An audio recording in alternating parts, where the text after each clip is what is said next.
Dame Judith Hackitt. Dame Judith was chair of the HSC from October 2007 to March 2016, and previously served as a Health and Safety Commissioner between 2002 and 2005.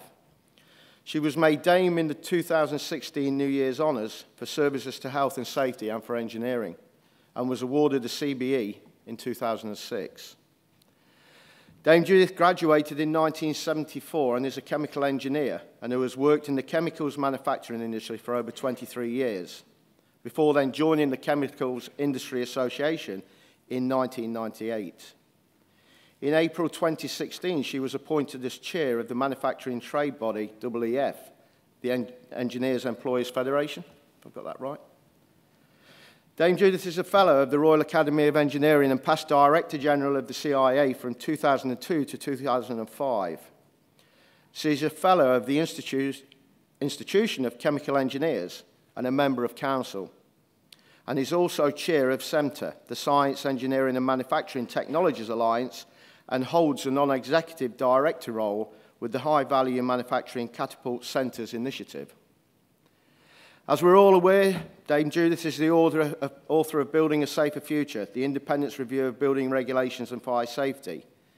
And without commenting further on the review, which offers a number of significant changes our industry has had for many, many years, I would like to invite Dame Judith to the stage to offer her presentation and to shed some more light on the key issues, which I know all members here today are anxiously awaiting to hear. So Dame Judith, if I could invite you up.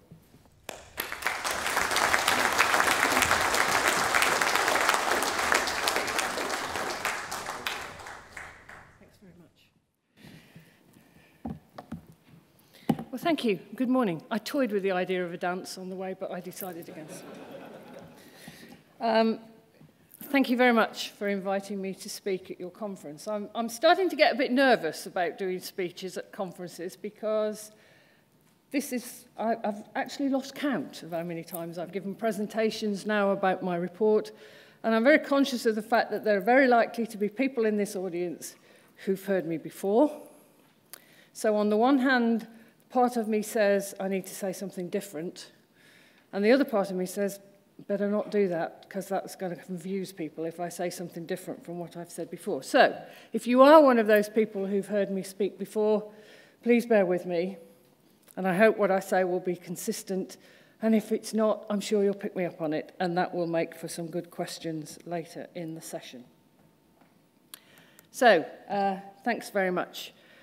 I am going to talk about my report. I'm going to talk about some of the things that we found and move on to the recommendations. But I think it's worth just putting it into context first about what this review was about and what it wasn't about.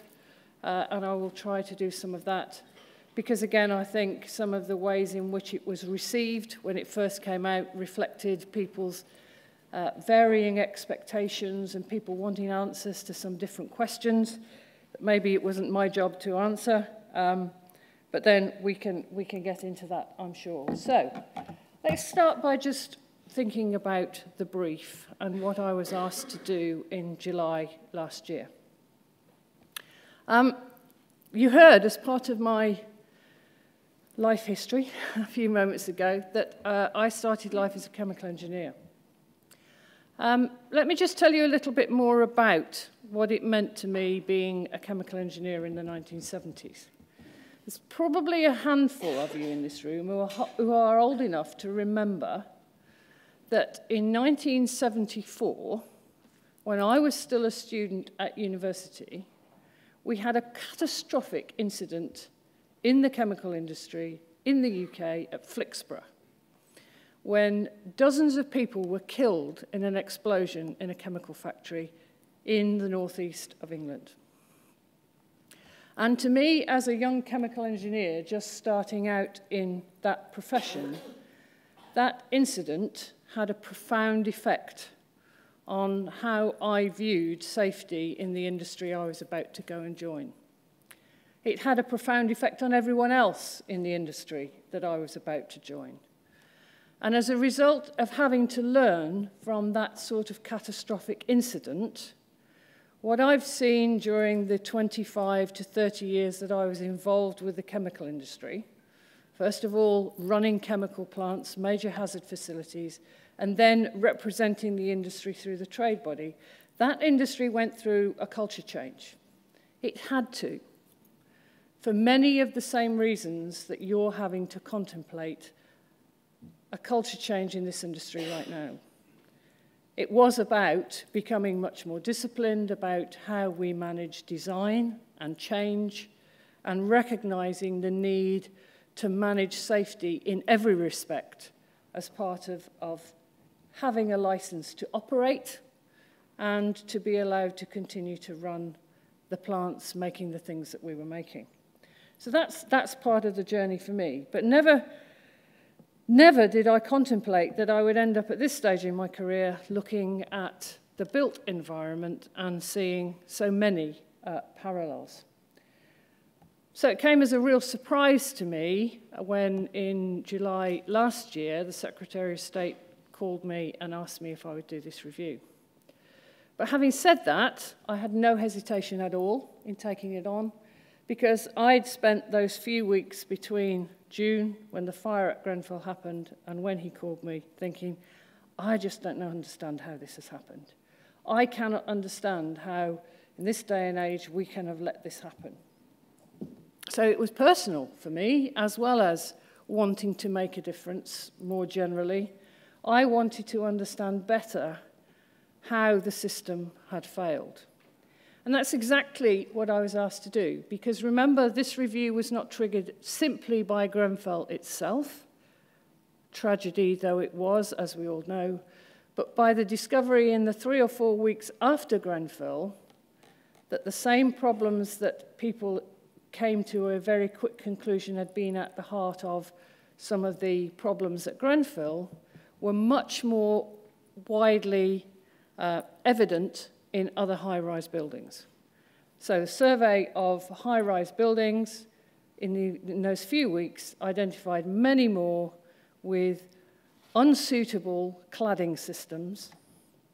And in the weeks and months that have followed, as we know, this is not simply confined to cladding systems. There are many more problems to be unraveled. So the remit that I was given was to look at the system, to review the building regulatory system and fire safety system, particularly focused on high-rise buildings, and that was key. To do that as an end-to-end review, looking at all the regulations and how they interact. And what I want to be very clear about, and what I was very clear about at the outset, was that I said to the Secretary of State in the very first meeting I had with him, if you're looking for someone to review the regulations and tell you which clauses to change and which should be musts and all of these things, you've got the wrong person. Because for me, regulatory systems are about much more than the regulations as written and the guidance that supports it. Regulatory systems are designed to create and drive a certain set of behaviors. And so if you're going to look at the system involves not just what's written on the paper, but the people who are engaged in the system and whether or not they are behaving in the way that the regulatory system is intended to drive them to behave or not. And as you know, and as is clear from much of the evidence that we uncovered, that's not the case. So it wasn't difficult to realize that the regulatory system isn't working because the desired behaviors are not what they should be. So I was asked to make recommendations, but to make those recommendations in quite short order. And that in particular, I think, has to be recognized as part of what was a lot of work that was going on and is still going on. So my review had a lot of profile because it happened ahead of the public inquiry. The public inquiry is now underway, as you all know, and it will answer a very different set of questions and a very specific set of questions about what went wrong at Grenfell. It was very clearly not part of my remit to do that, and to look more generally and not to focus on the specifics of Grenfell itself. But we also had an expert panel that was looking at some of the details of what materials people should be using if they wanted to make changes and so on. So I had to very carefully fit my remit around the remits of others and try and do that. And as I said, it was about analysing the system in its entirety, not just looking at the words on the paper. So, as I've already outlined, that made it quite challenging. There were certain areas where I didn't want to go. I'm very clear that no one would have wanted me to stray into areas around Grenfell that would have in any way prejudiced either the public inquiry or, equally importantly, trodden on any toes in terms of the process of justice and the criminal investigation that is ongoing and the police investigation, potentially criminal investigation and police investigation that's ongoing. That has to roll out in its course, and I had to be very careful to steer my way around that. So mindful of those other reviews.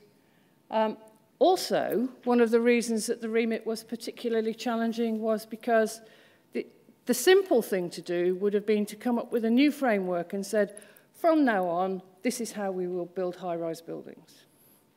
But for me, that would have been only half, if indeed, it may not even be half, of a solution to the problem.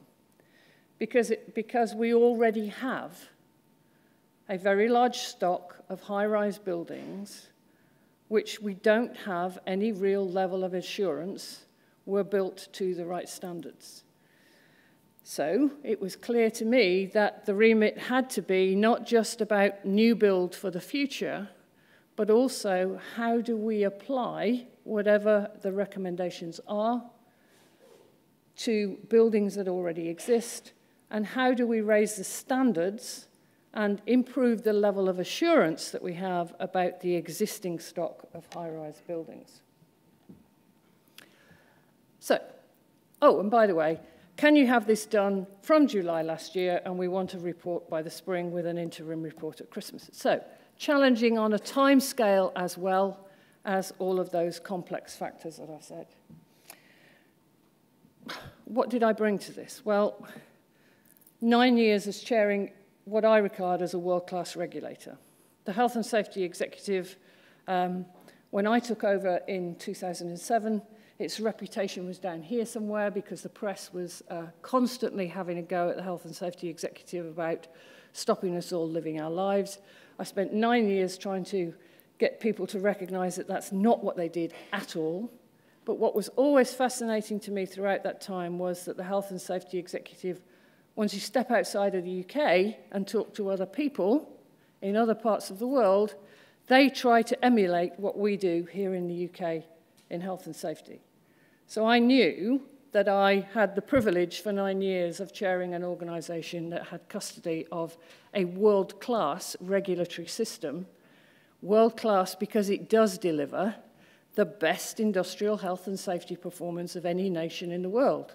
The outcome demonstrates that the system works.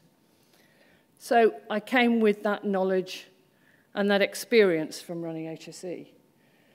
But as I've already tried to explain to you this morning from my background, I came with a journey that I'd been through in the chemicals and oil and gas industry of similar processes and similar very difficult lessons having to be learned and a culture change having to be delivered to change the way people looked at their roles and their responsibilities.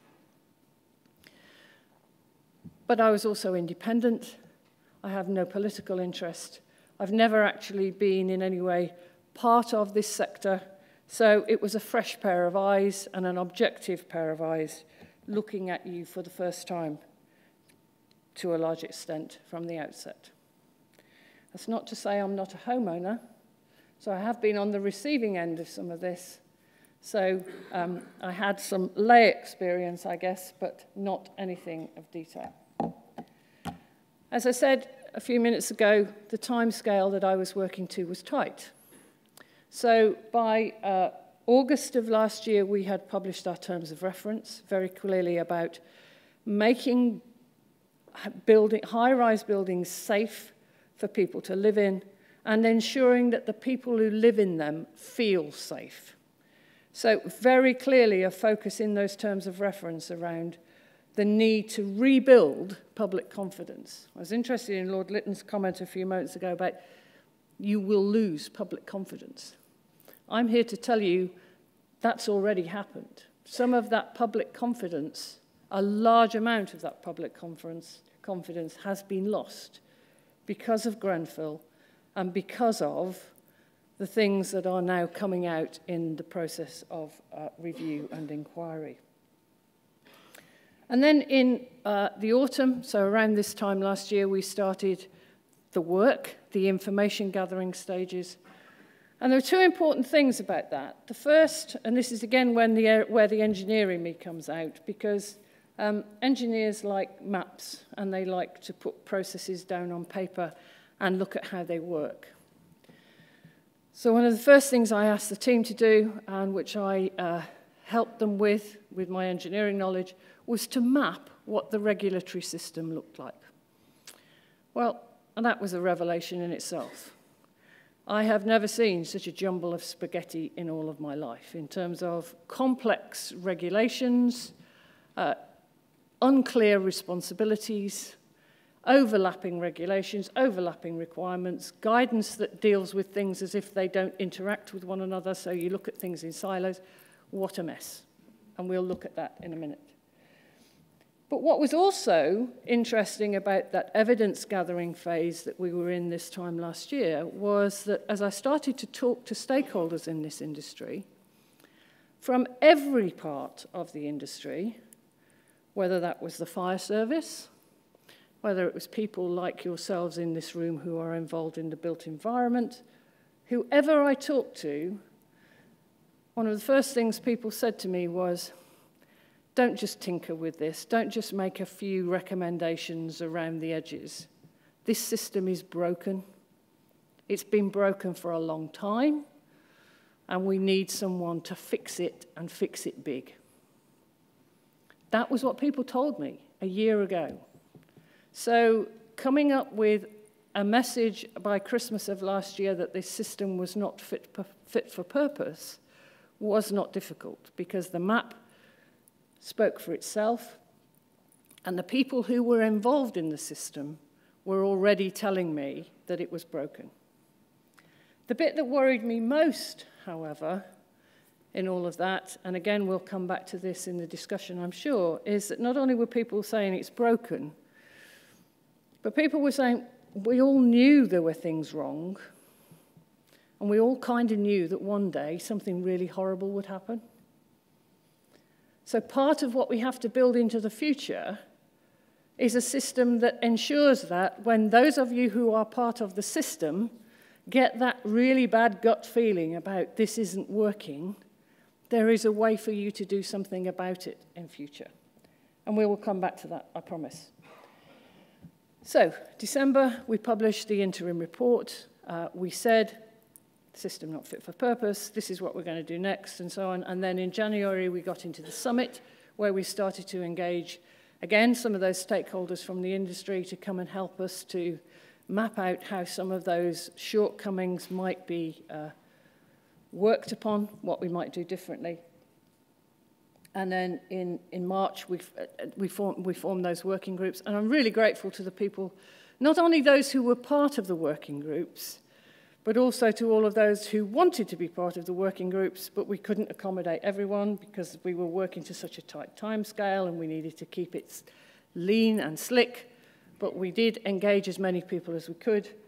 And that was really useful because we then produced the final report in May of last year with 53 recommendations. And I promise you I'm not going to go through them all one by one. I've tried to group them in the next part of my presentation.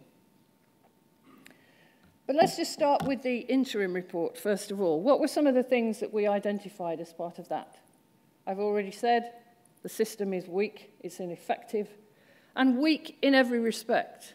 The regulatory enforcement was non-existent. pretty much. Even when people get caught, the penalties for what they've done wrong are so small as to make it not worth the candle when you look at the size of the prize in terms of cost cutting that goes on within the industry. Guidance, wow, what a terrific system of guidance you guys have. I've never seen anything like this whole raft of approved documents. It's absolutely contrary to the way the world works. Insulation and electrical safety and fire safety and structural safety are not independent. They are interdependent, interactive features of a building. And if you try and deal with them in silos, the way the guidance currently does, it doesn't make any sense in the real world. But that's what you're trying to deal with. And what it provides in the way that it's currently structured is a way for people to game the system by saying, well, I'm following that, and I'm going to ignore all the rest, because that's the bit I'm following. And it creates a framework. The regulations and the guidance provides a framework that makes it easy for those who want to game the system, whether that's for whatever reason, whether that's deliberately or through ignorance. Design and change management. Well, dear me, design. It almost feels back of a fag packet when some of the things that I've looked at. When you talk about design and build contracts in this industry, what you actually mean is a rough outline of a design to start with, and then we'll make it up when we get on site.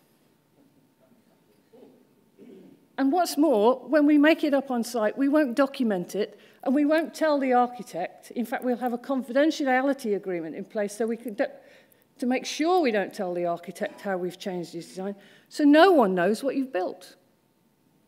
And no one has a complete picture of what's been built, and you then hand it on to someone else to put people in, to live in it for decades to come, not knowing what they start with. Yes, I'm exaggerating, of course, but that's what it looks like to someone who comes from a sector that has learned to be very much more disciplined about that process. How can you manage a building for the next 70 or 80 years if someone doesn't hand you formally a package of information that says, this is what you're starting with, this is the design, these are the key features of this building, which you must not change, and these are the things that are absolutely safety critical about this building. Residents, what I found even by the stage of the interim report was that residents are disenfranchised in this system. Not so in Scotland. What I would say, in fairness to people in Scotland and to the Scottish Government in particular, is that certainly in the social housing sector within Scotland, they've done quite a lot of really good work in terms of raising the level of engagement with residents. So there is a model out there already for what it could be like. There are also pockets of good practice here in England and Wales. But in general, tenants, residents feel disenfranchised. They raise concerns, they don't get listened to. Some of them are too afraid to raise concerns because they fear they're going to get kicked out for being troublemakers. All of those things we came across. There is a culture, I think, in this whole sector of what I described as a race to the bottom. This is not what I felt more than anything else was that I came across a sector that saw this all as being about get the job done as quickly as you can for as little cost as possible and get out and hand over the responsibility to somebody else as quickly as you can. No one, and the whole system is not focused on the purpose of the job, which is to build safe homes for people to live in. And that's the challenge for the future, and I'll come back to that. And then towards the end of November, December last year, this big thing came up and hit me when I started to look at how product testing was done. Another can of worms, I have to say, in terms of an unreliable system and one that doesn't really give you the right levels of assurance, does not enable people who are building buildings to know whether they've got the right materials or not, whether these materials are suitable for the building they're trying to build. Systems where you can test a product 20 times and it can fail. You get one pass. So you market it on the basis of that one pass. Nobody knows it's failed 20 times before then. And then you use that one pass to market it for the next 10 years. You might change it. You might make modifications to it, but you still use that test from 10 years ago as proof that that product is okay. That can't be right. It cannot be right. And when you add that to the fact that there is no system of traceability of what's been used, it's really, really difficult. This is my favorite slide in the pack because it enables me to say what I've heard so many presenters say at so many conferences I've been at. I know you can't read this. You won't be able to read this slide. That's not the point. The point is simply to say, this was the map of the current regulatory system. This is what told me this cannot possibly work in practice. So all you need to do is view how complex it is and say, yeah, I can see what she means. It is a bit complex, isn't it? And hold that in your mind for when we get to the end of this. So when we got to the final report, I made some recommendations for how we needed to change this. How we need to reform the whole system. And it is the whole system. So this means not just change to the regulations, but it means everyone who is part of the system has got to recognize they have a role to play in doing things differently in the future. But let's start with the regulatory regime. There need to be some very clear gateways in this process. And the way in which I envisage this regulatory regime will work for high-rise buildings in the first instance, and we can talk more about that in a minute as part of the Q&A, but in the first instance for those high-rise buildings where there is multiple occupancy, where people sleep, where there is the potential for high levels of mortality in the event of an incident happening, then there needs to be a very different approach to the regulatory regime that requires the design for those buildings to be approved by a newly formed combined regulatory body before the work starts on the building. Because one of the flaws in the system at the moment is that work starts before anybody said it's okay. We have to put that initial gateway in this process that says you cannot start until you have an approved design. They already do that in Scotland, and what it's done to their system is that it's driven people to put much more effort into the design stage of what they propose to build in Scotland. We need to replicate that and start with our high-rise buildings.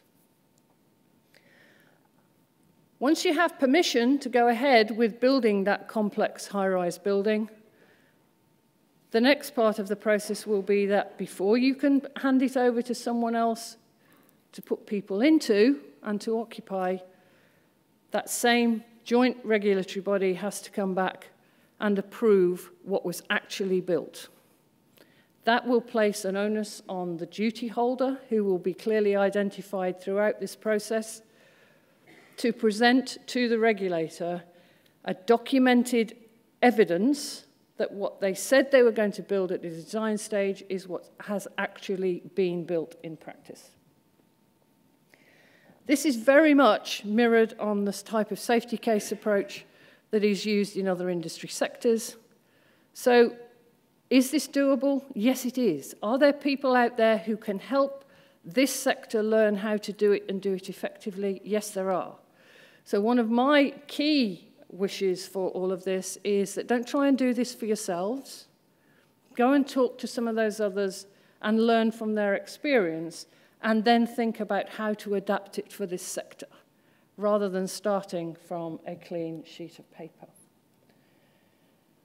One of the things we have to do as part of this whole process, and it's interesting, I think, that the Select Committee picked up on this and were probably even stronger on this than I was in my report, was that conflicts of interest abound in this process as it currently exists. And one of the things that we have to do is to try and clear some of that up. And at this stage, I think it's perhaps important for me to be very clear about what I did say about local authority building control and the role of AIs. Because I've spoken at some conferences where people have said, you said this. No, I didn't. So let me be very clear what I did say. There is no reason at all, in my view, why approved inspectors cannot continue to be involved as part of the joint competent authority in regulating high-rise, high-risk buildings, if they have the competence to do so, and if they are employed and engaged by the regulatory body. You cannot be a regulator of a high-rise building if you are engaged by the client. That is the conflict of interest, and you cannot regulate someone who is paying you to do the job. And you are on contract to them, you have to have that element of independence, which means you have to be engaged as part of the regulator. So, for AIs, does it mean you can continue to be involved? Yes, it does, but it means you have to be on the right side of the fence, and you have to be clear when you're acting as a regulator. There's also nothing to stop you being an advisor to the client, but not on the same job. You're one side of the fence or the other on any job, but you can be on different sides of the fence on different jobs. Okay, let's move on then to this clarity of responsibilities and actively managing the ongoing safety during occupation. And here I want to continue this theme of safety case, because for me, this thread of monitoring the building is continuous. Once you've handed over a building that is fit for people to live in, as a new build, you start in a much better place than we probably do now in a number of cases. But it's really important to maintain the integrity of that building throughout its working life.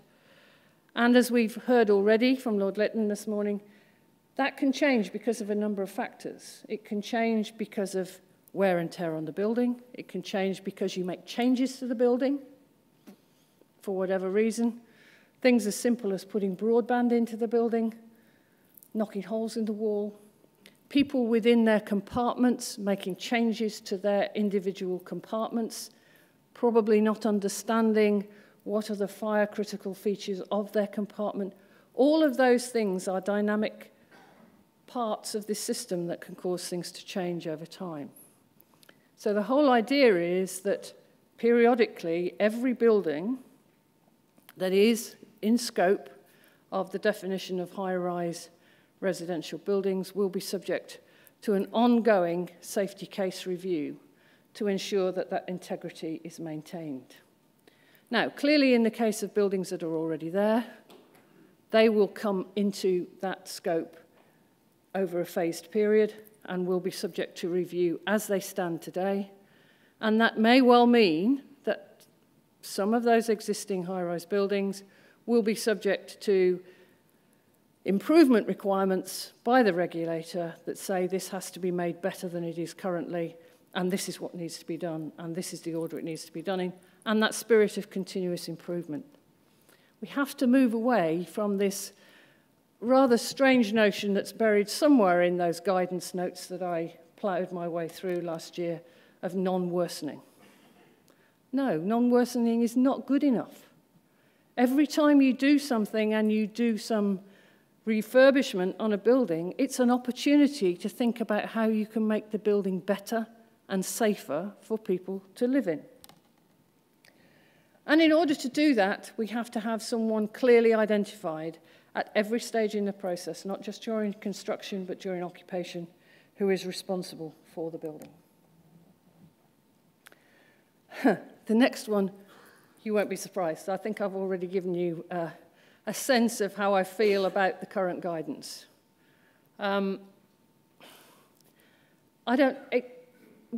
well, first of all, it's not written with the user in mind, in my view. It's written for experts, and it isn't written in a way that enables users and the practical people who need to have access to it to get at what they need to know.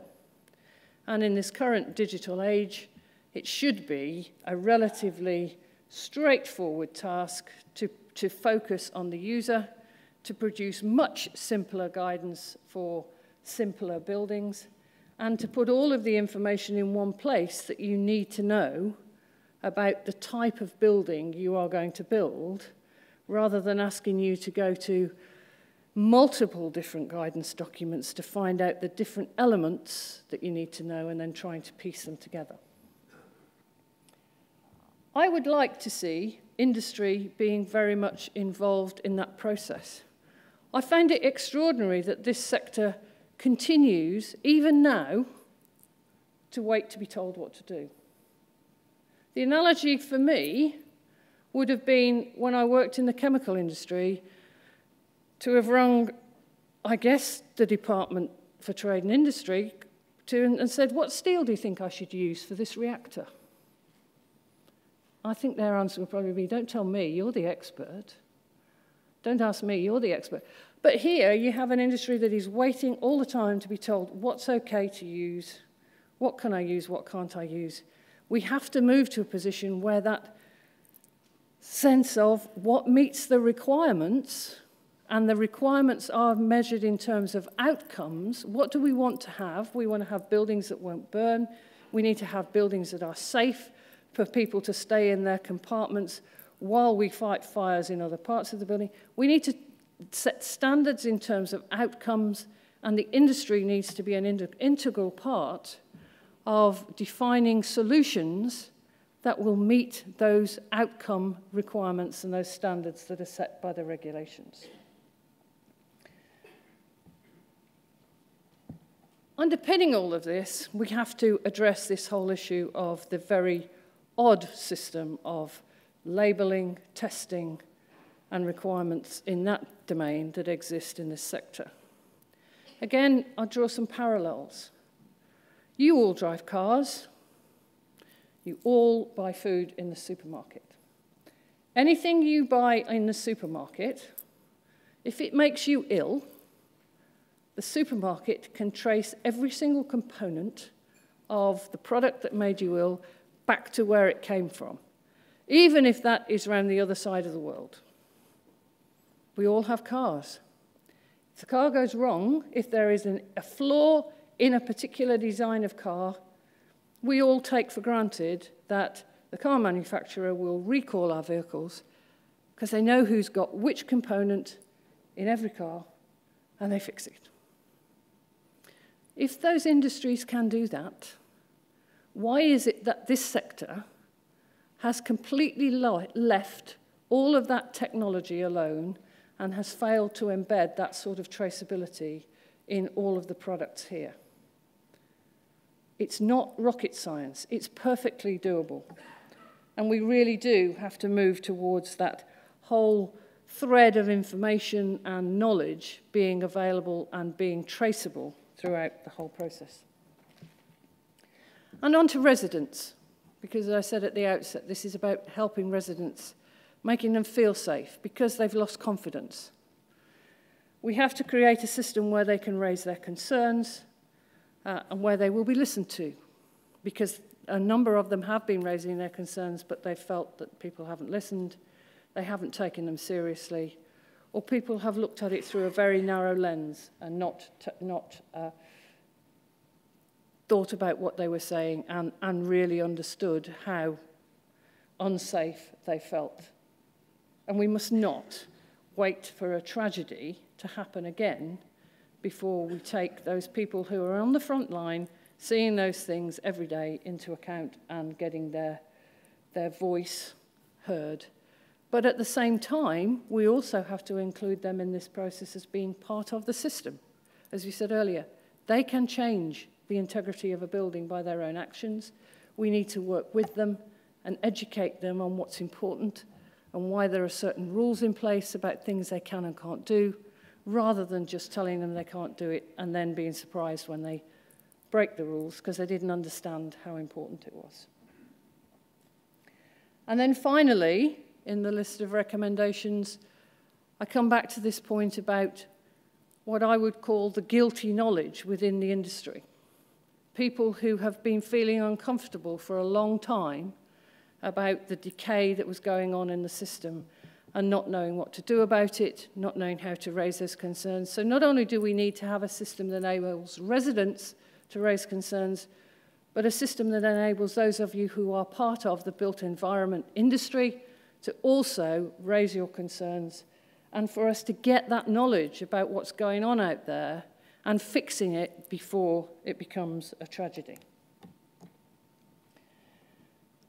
So there's a number of important principles that sit behind all of that, about the need for clearer responsibilities at every stage, a joined-up regulatory process that gives permission for buildings to be built, gives permission for buildings to continue to be occupied, and ensures that that integrity is being maintained throughout the life cycle.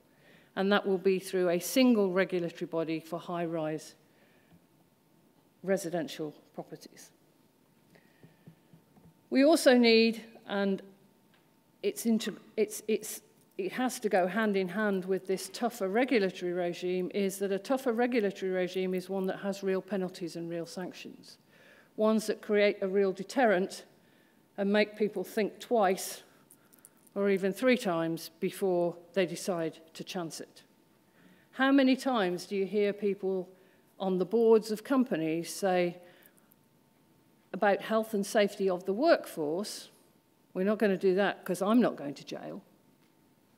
Well, maybe if there were some penalties on the building control side of the system that were of that same sort of severity, we might get some of those same conversations going on in the right place. As I've said, we need to have those mechanisms in place to pick up the warning signs and to react to things before they turn into tragedies. And overall, we need to have a system that's based on outcomes, based on getting that focus on delivering safe buildings, not on cutting cost. If I never hear value engineering again, I'll be happy, because it's one of the worst euphemisms I think I've ever heard. It's anything but value engineering. It's cost-cutting. Call it what it is. So we've got to get to that place where people understand what it is they are about, which is building safe buildings. Tougher regulatory regimes do not have to be complicated. This is what the new system will look like if you map it using the same principles as the existing regime I described earlier. So tougher but simpler, easier to enforce, easier for people to understand what their responsibilities are. I know I'm asking a lot. I know the requirements here are a big shift for this industry. But sometimes it takes a tragedy to wake everyone up to the need for a massive change in culture. And it is a change in culture. As I said, I saw it in the chemical industry. I would say this learning that comes out of Grenfell for this sector needs to be the equivalent of Flixborough or Piper Alpha for the industries that I've been associated with for most of my working life. It needs to change the way you think and the way you act. But as Lord Lytton said, you've done it before. There was a time when the health and safety of the workforce was a difficult problem to crack in construction. We had a poor performance in construction, high levels of fatalities of the workforce. Over the last 15 years, I've seen a massive culture change in relation to health and safety on the work site in relation to employees. One way of looking at this set of recommendations is simply to say, this is not just about the safety of your employees and your contractors. It's about the safety of everyone who will live in or use the products of your labours. So this is about the safety of people who will live in the buildings as well as the workforce. So it's a repeat in a different way of a cycle you've already been through. So some of the lessons, I hope, will come through from that. I would also say that I strongly endorse the view that voluntary culture change, driven by people who know they need to behave differently, will trump regulation every time. So you don't have to wait for the regulations to change before some of these things start to happen. And I really hope that a lot of the voluntary action that needs to take place here starts to come through. In particular, I think the whole issue of competence has to be addressed across this sector.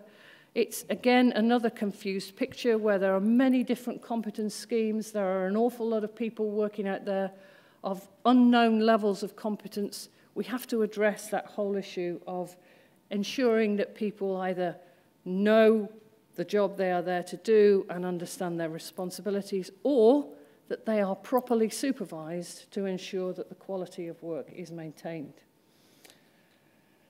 It's a package of recommendations, as I said, a large package, 53 individual recommendations. It will take time, but we are already getting started on a lot of this. There's a lot of work going on, and you'll hear about some of it later in CLG. Earlier this week, I chaired the first meeting of the new industry safety steering group that's been set up, particularly to challenge industry and say, what are you doing? Are you making sufficient progress?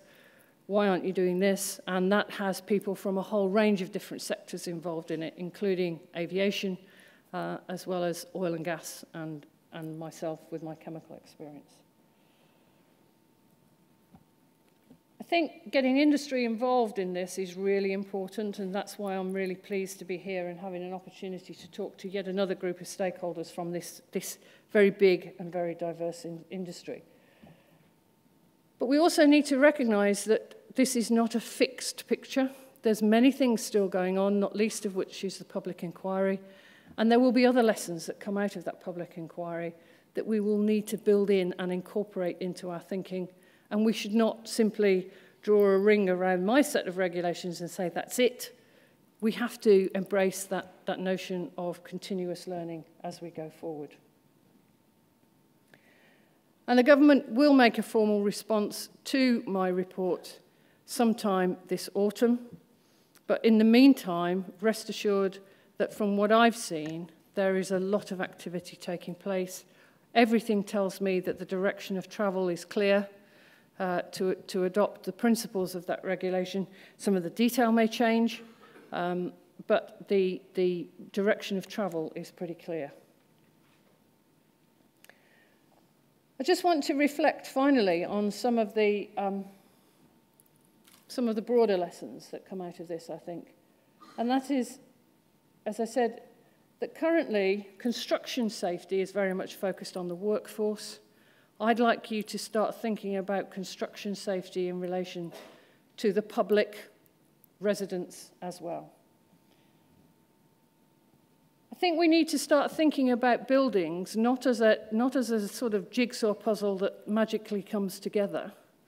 It is actually a very complex system, and it needs to be treated as that, an integrated, complex system. And a change in one small thing can affect the integrity of the whole building. But we also need to recognise that making this change will be at a time when the public are looking for quick fixes. And that's why one of the problems I had with delivering this report was people who simply wanted me to say, well, if you ban cladding, it'll all be all right.